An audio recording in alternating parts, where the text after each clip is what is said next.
Michael, great to speak to you once again. So come on, tell us, what is the difference between tapping a government loan scheme and running to the government and asking for a bailout? Because you've been very critical of any airlines who've asked for money from governments. No, we haven't actually. We've been very supportive. I mean, most airlines across Europe are engaged in payroll support schemes. We're supportive of those state aids that are transparent and are made available to all companies or competitors equally, such as the payroll support schemes across Europe, such as the UK loan scheme. We qualify for the UK loan scheme because we're the largest passenger airline in the UK, and we have a BBB credit rating.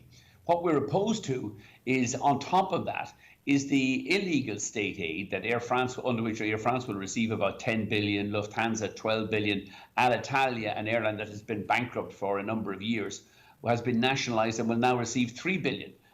We're without any corresponding supports to the other airlines operating in that market. Like the French are refunding French taxes to Air France, but not to EasyJet or Ryanair or BA, who also operate in France. What we're calling for is an end to those illegal discriminatory state aids, and by all means confine the industry to payroll supports and government loans, but that are made available to all airlines operating in those economies.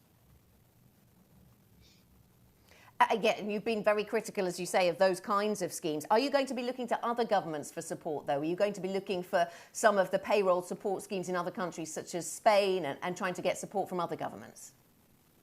No, we qualify for the payroll support schemes, Anna, in all those countries, as do all the other airlines. And we're very grateful for that support. Without that support, the industry, even Ryanair, wouldn't survive. So what we're asking the question is, we can survive for many months, if not years, on payroll support schemes. We don't need any illegal state aid on top of that. We're asking the question, why does Air France, on top of massive payroll support schemes, need additional state aid when they're not even flying at the moment?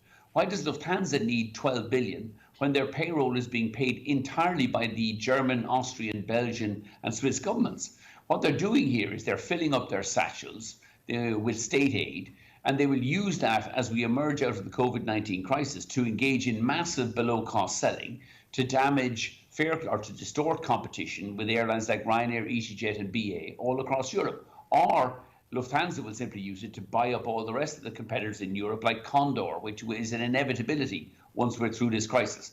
And we've asked the question repeatedly. I think we welcome Margaret Vestager's comments this morning.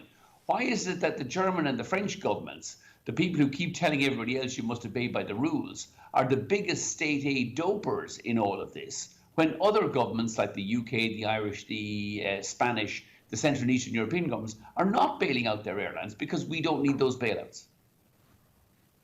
One of the arguments you'll get here out of Berlin, Michael, is that they need to ensure there is a carrier that's going to be able to cater to business people and also longer haul flights that a market you don't necessarily serve. If there were no Lufthansa, if there were no Air France, KLM, would Ryanair expand its business to serve those markets?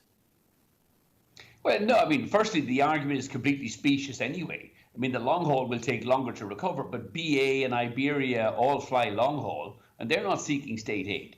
I mean, what we've been calling on the European Union to impose under the state aid rules is, if the German government wants to give 12 billion to Lufthansa, it also has to give, on a proportional basis, the same state aid to the other airlines operating in Germany. Not because we want state aid, but that's the way of limiting the amount of illegal state aid that goes to Lufthansa. This is the German government are going to give Lufthansa 12 billion on top of payroll support, on top of tax refunds. Lufthansa don't even need this volume of money. They're just going to use this to wipe out the rest of the competition in the German market. They've already been allowed to buy up Air Berlin, all of the other domestic competitors. Now what they're going to use 12 billion is to massively distort the long-haul flows into Europe for the next number of years, because they can undercut BA, they can undercut Iberia and all the other long-haul carriers who are not receiving illegal state aid. It is a massive distortion of the competition between Europe, and it is something that the European Union should not be allowing to go ahead. Just because the German government is rich doesn't mean that it should be allowed to state aid all of its failing companies or its struggling companies. Some of them should be allowed to go bust, but because they're rich, they can do it. And then they lecture all the other European countries, oh, no, you must all obey by the rules, where we feel free to break them without compunction when it suits us. Lufthansa does not need 12 billion euros of state aid on top of massive payroll support schemes. They just don't need it, but they're like state aid junkies. They see an opportunity to fill their satchels full of state aid that will secure them for the next 5 years and distort the competition with EasyJet, with Ryanair and others.